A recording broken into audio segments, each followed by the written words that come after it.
ошо мана айылга 25 жыл болду келгеним болуп. Жайлоого ошо память жайлоого чыгып атабыз. Катанан жаап неме кылып. Бир азада борборлору ачылган экен. Жашым болду. Мектеп улум барды, катышты. Онур жаш көрсөткөн экен. Неме, баягы жазуудан баштады. Гүл жасашыны үйүп жаттап жүргөн экен. Өзүм Российская Федерацияда балам. 25 жыл память жайлоого. Азыркынан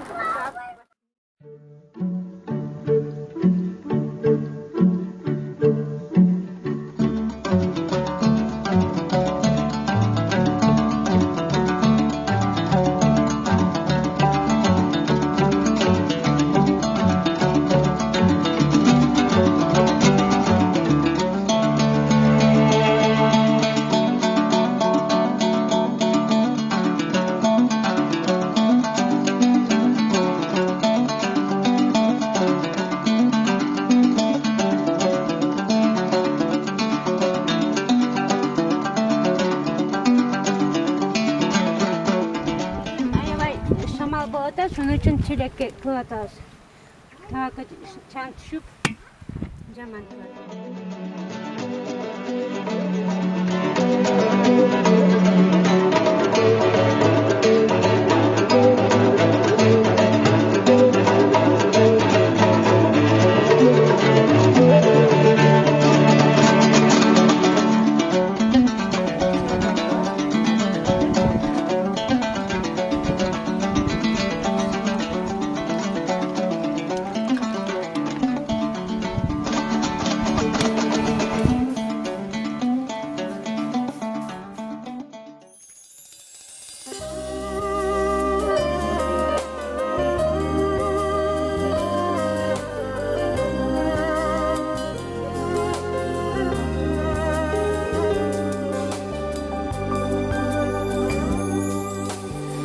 Кутмандуу күнүңүздөр менен замандаштар. Тирүү жан болгон соң кайда жүргү, кайда болбой, эң зарыл тамак турбайбы? Элибиз айткандай, кызыл кептикте кыйла жерге силкитет дегендей тамактан да нандын орду өзгөчө билинди. Нан болсо ырда болот, иште болот эмеспи? Ажыкы тасмабыздан эң ыйык, эң улук нанды Жайлоо шартында даамдууда, жумшакта бышырып алган Россия Федерациясынын Красноярск районуна караштуу Красногорьевский шаарчасынан 1990 жылы Кыргыз Республикасынын Мурдагы Ош облусу, азыркы Баткен облусуна караштуу Кадамжай районунда Көтөмө айылына келин болуп келген Люба эженин Жайлоодо казанган нан жабы өнөрүнөн көрө алабыз. Жергиликтүү калканы сүйдүм деп атап алышкан. 25 жылдын аралыгында 8 перзенттүү 3 неберелүү болгон.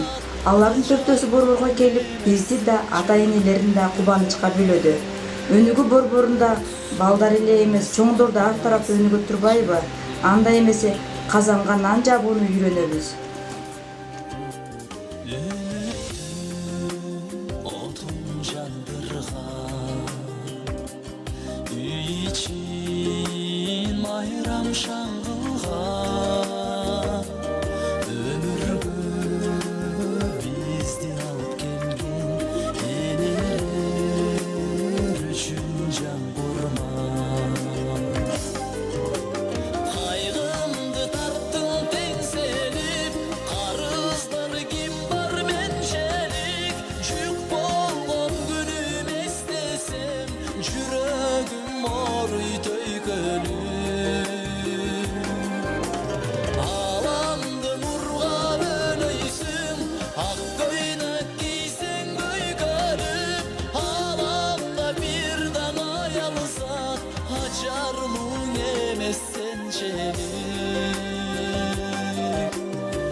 Mana,